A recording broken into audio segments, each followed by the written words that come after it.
नमस्कार दोस्तों, आप सभी का हमारे YouTube channel SSC coaching centre में स्वागत है। आज मैं आपके लिए आरआरबी के जो भी क्वेश्चन पूछे गए हैं, आरआरबी जेई हो, चाहे आरआरबी एनटीपीसी हो, चाहे आरआरबी ग्रुप डी हो, मैं सभी क्वेश्चन लेकर के आ गया हूं। तो पूरा वीडियो देखिएगा। चलिए स्टार्ट करते हैं। 117 रुपए की राशि को पी क्यू आर के बीच 1/2, 1/3 और 1/4 के अनुपात के बजाय गलती से 2:3:4 के अनुपात में विभाजित किया गया। इस विभाजन में कौन सबसे अधिक राशि प्राप्त करता है? यह आरआरबी जेईई 2019 का सवाल है। एक बात याद रखना, कभी भी अनुपात बटे की फॉर्म में नहीं होता। अगर बटे की फॉर्म में दिया गया है तो यह आपको पहले सही करना पड़ेगा। आपको दिया गया 1/2, 1/3 और 1/4। सही कैसे करेंगे? जो नीचे वाली संख्या है उनका आप एलसीएम ले लोगे तो एलसीएम आ जाएगा 12। 2 से 12 कटाओ 6 बार में, 6 कमल पे 1 से करेंगे तो 6। 3 से 12 कटाओ 4 बार में, 4 कमल पे 1 से करेंगे 4। और 4 से 12 कटाओगे 3 बार में, 3 एकम 3। अब ये सही अनुपात हो गया। 6:4:3, ये बिल्कुल सही अनुपात हो गया। अनुपात का योग कर लीजिए, क्योंकि सभी का योग 117 है तो अनुपात का योग करेंगे। 6, 4, 10 और 3, 13। अनुपात का योग कितना है? 13। और रुपए का योग कितना है? 117। तो 13 बराबर 117 कटा दीजिए। 13 एकम 13, 13 निम्मा 117, यानी कि एक की वैल्यू कितनी है? 9। एक अनुपात की वैल्यू आपको पता चल गई 9 है। कितनी? 9। तो आपको एक अनुपात की वैल्यू 9 है तो 6 अनुपात की कितनी हो जाएगी?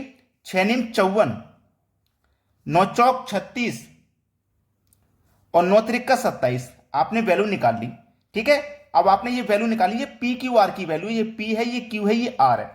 अब हमसे क्या बोला है कि गलती से 2, 3, 4 के अनुपात में विभाजित कर दिया। देखो, पी क्यू और आर किस अनुपात में विभाजित कर दिया? 2, 3, 4 के अनुपात में विभाजित कर दिया। ठीक है, अब जब 2, 3, 4 के अनुपात में विभाजित कर दिया है तो यह अनुपात कितना है? 9, वो 4 और 3 7 और 2 9। कितना अनुपात है? ये 9। अनुपात में 9 है और योग रियल में कितना है? 17, यानी कि 9 बराबर 117।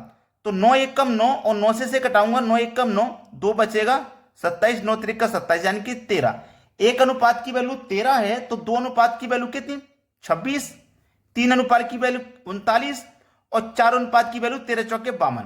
ठीक है, अब देखिएगा, हमसे बोला है कि सबसे अधिक राशि कौन प्राप्त करता है। यहां पे मैं लिख लेता हूं पी, क्यू और आर। पी की राशि कितनी प्राप्त हुई? 54, क्यू को 36 और आर को 27। अब देखो, यहां पी को 54 प्राप्त हो रही है और यहां पी को 26 प्राप्त हो रही है। उसने अधिक के लिए बोला है, लेकिन ये तो कम प्राप्त कर रहा है, तो ये आंसर नहीं हो सकता। क्यू को देखो 36 प्राप्त हो रही है और क्यू को यहां 39, केवल 3 अधिक प्राप्त कर रहा है। कितना? 3 अधिक। और जो आर है यहां पे 27 प्राप्त कर रहा है, यहां पे कितना? 52 प्राप्त कर रहा है। तो सबसे ज्यादा कौन प्राप्त कर रहा है? आर। और कितना प्राप्त कर रहा है? 27 से 52 कितना प्राप्त कर रहा है भैया? 25 प्राप्त कर रहा है।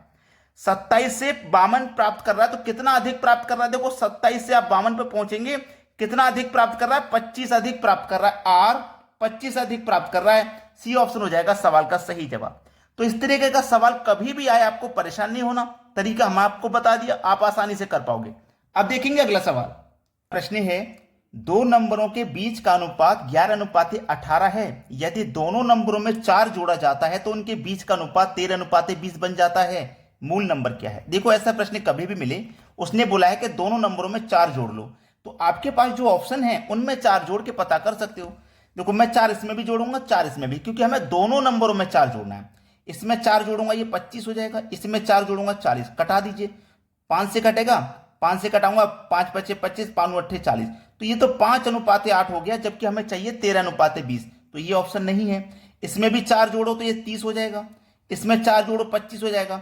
5 छिक्के 30 कटेगा, 5 बचे 25। देखो, ये 6:5 हो गया, जबकि 13:20 चाहिए। ये भी आंसर नहीं है। इसमें भी 4 जोड़ो तो ये 26 हो जाएगा। इसमें भी 4 जोड़ो तो ये 40 हो जाएगा। 2 से कटेगा 13 बार में और 2 से कटेगा 20 बार में, तो ये 13:20 हो गया। और चाहिए कितना? 13:20। सी ऑप्शन हमारे सवाल का सही जवाब। ऐसा प्रश्न आए आराम से कर पाओगे, कोई दिक्कत नहीं होगी। जोड़ने के लिए बोला तो जोड़ लो, अगर घटाने के लिए बोले तो घटा सकते हो। ठीक है, चलिए अब देखते हैं अगला सवाल। अगला प्रश्न है, 12 घड़ियां बेचकर एक दुकानदार 2 घड़ियों के विक्रय मूल्य के बराबर लाभ कमाता है, तो प्रतिशत में उसका लाभ ज्ञात करें। आरआरबी 2018 का सवाल, ये ग्रुप डी का है। हमसे पूछा है उसका हमें लाभ प्रतिशत ज्ञात करना है। तो लाभ प्रतिशत का जो फॉर्मूला होता है वो आपको मैं बता देता हूं। एक्स अपॉन में जो टोटल वस्तु है वो लाभ वाले में माइनस करते हैं, जो टोटल वस्तु है उसमें से माइनस करते हैं एक्स को और गुने कर देंगे 100। ये याद रखना। तो हमें निकालना लाभ प्रतिशत। लाभ प्रतिशत निकालना, एक्स हमारा कितना है, 2 घड़ियों के विक्रय मूल्य के बराबर लाभ। तो हमारे पास एक्स की वैल्यू 2 है, टोटल वैल्यू 12 है, माइनस कर देंगे एक्स, एक्स हमारा 2 है और गुने क्या कर देंगे 100। बस सवाल यही खत्म हो जाएगा। ऊपर 2 है, 12 में से 2 जाएगा 10 गुने 100। अब देखो 2 से तो 100 10 बार में कट जाएगा और 2 का मल्टीप्लाई 10 से कर दो तो 20%। सी ऑप्शन हो जाएगा सवाल का सही जवाब। चलिए अब देखते हैं अगला सवाल। अगला प्रश्न है 20 साइकिलें बेचने पर विनय को 2 साइकिलों के विक्रय मूल्य के बराबर हानि होती है, उसका हानि प्रतिशत ज्ञात करें। अब पता करना है हानि प्रतिशत। हानि प्रतिशत के लिए क्या है, वही रहेगा तरीका, एक्स बटे में टोटल वस्तु, जब हानि है तो प्लस करेंगे एक्स को और गुने कर देना 100। लाभ निकालते हैं तो यहां माइनस करते हैं और हानि निकालते हैं तो यहां प्लस। चलिए एक्स कितना है 2, टोटल वस्तु 20 है, प्लस कर देंगे एक्स जो कि 2 है और गुने कर देंगे 100। 2 20 प्लस 2 22 हो जाएगा और गुने 100। चलिए इसको कटा लीजिए, 2 से मैं कटा दूंगा 22 को तो ये 11 बार में कटेगा और 11 से कटाऊंगा 11 से 9 बार में तो 99 कट जाएगा, एक बचेगा, एक ऊपर बटे में 11, 9 गुणा 1 बटे 11%। डी ऑप्शन आपके सवाल का बिल्कुल सही जवाब है। अब देखते हैं अगला सवाल। अगला प्रश्न है एक लड़का 16 रुपए प्रति 18 अंडों की दर से अंडे खरीदता है और उन्हें 20 रुपए प्रति 22 अंडों की दर से बेचता है, उसका लाभ या हानि प्रतिशत क्या होगा वो बताना है। मैं ये तरीका पहले भी आपको बताया हूं कि पहले रुपए लिखो, जो भी रुपया है, ठीक है, जो भी रुपए हैं, उसके बाद में जो वस्तु है वो लिखो, फिर जो रुपया है वो लिखो, फिर जो वस्तु है वो। रुपया कितना है 16, 16 रुपए में कितनी वस्तु है 18, फिर बाद में रुपया कितना है 20 और वस्तु कितनी है 22।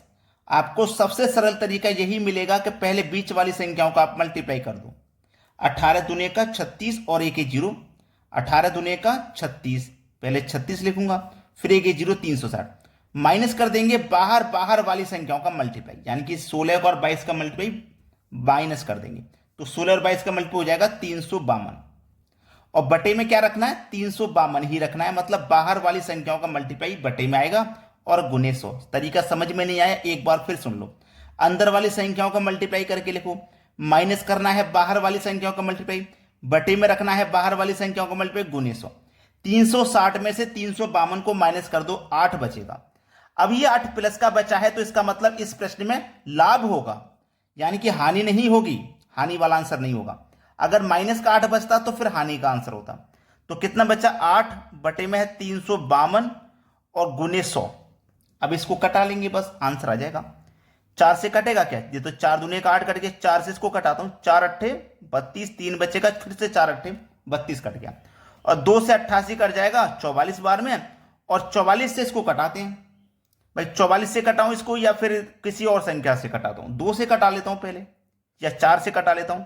4 से कट जाएगा ये 11 बार में और 4 से कट जाएगा ये 25 बार में। अब सही है, अब 11 से कटा लो, 11 दूने का 22, 11 दूने का 22 और फिर 3 बचेगा तो जाएगा नहीं 3, लेकिन फ्रैक्शन में आंसर दिया गया है तो हमें छोड़ देना है। फ्रैक्शन में आंसर है तो ऊपर क्या बचा 25 और बटे में क्या बचा ये 11। 25 के बटे में 11, देखो 25 के बटे में 11 सी ऑप्शन सही है। मैंने देखा ही नहीं फ्रैक्शन में, मैं तो पूरा काट रहा था, लेकिन हमारा लाभ कौन सा है सी ऑप्शन। चलिए अब देखते हैं अगला सवाल। अगला प्रश्न है 2 संख्याओं का एलसीएम उनके एचसीएफ का 42 गुना है। एलसीएम और एचसीएफ का योग 602 है। यदि उन संख्याओं में से एक संख्या 84 है तो दूसरी संख्या ज्ञात कीजिए। देखिएगा एलसीएम और एचसीएफ, ठीक है, हमसे जो कहा गया हम उस बात पे ध्यान देंगे।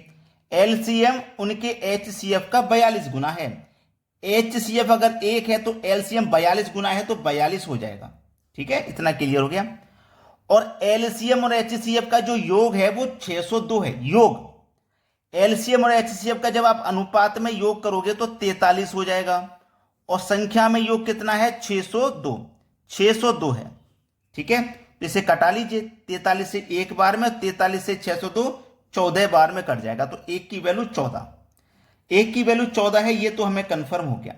अब हमसे क्या बोला है एक संख्या 84 है तो दूसरी संख्या ज्ञात कीजिए। देखिएगा, हमारे पास प्रश्न में एक फॉर्मूला होता है, उस फॉर्मूले का नाम है एलसीएम गुने एचसीएफ, ठीक है, बराबर पहली संख्या गुने दूसरी संख्या। ये हमारे पास फॉर्मूला होता है। इसमें पहली संख्या गुने दूसरी संख्या पहले लिख दो, एलसीएम एचसीएफ को बाद में लिख दो, बराबर के इधर कोई सा भी लिख दो, बराबर के इधर कोई सा भी, चाहे तो बराबर के इधर एलसीएम एचसीएफ लिख दो, चाहे बराबर के इधर लिख दो, उससे कोई फर्क नहीं पड़ता, ठीक है। चलिए, एक की वैल्यू कितनी है भैया 14, तो एलसीएम कितना हो जाएगा 14 दूने का 28, ठीक है, 2 बचा, 14 चौके 56 और 2 58, तो मेरा एलसीएम कितना हो गया 58, तो मैं एलसीएम 588 रखूंगा। एचसीएफ मेरा कितना है भाई, एचसीएफ मेरा कितना है, एचसीएफ 14 एक कम 14 मेरा एचसीएफ हो जाएगा। एक संख्या मेरी 84 है और दूसरी नहीं पता, दूसरी ही तो निकालनी है, बस कटा लो। 14 पंजे 70, 14 छिक्के 84, यानी कि 6 बार में तो 84 कट गया। अब 6 से इसको कटा दूंगा, 6 से इसको कटाऊंगा, 6 निम 54, 58 में 54 कटेगा, 4 बचेगा 48, 6 अट्ठे 48, 98, और इधर क्या बचा दूसरी संख्या, तो दूसरी संख्या हमारी क्या है 98, यानी कि पहला ऑप्शन सवाल का सही जवाब है। जितने बच्चे ऐसे जिन्होंने अभी तक वीडियो को लाइक नहीं किया लाइक कर दें, और शेयर नहीं किया तो शेयर कर दें। ठीक है दोस्तों, धन्यवाद।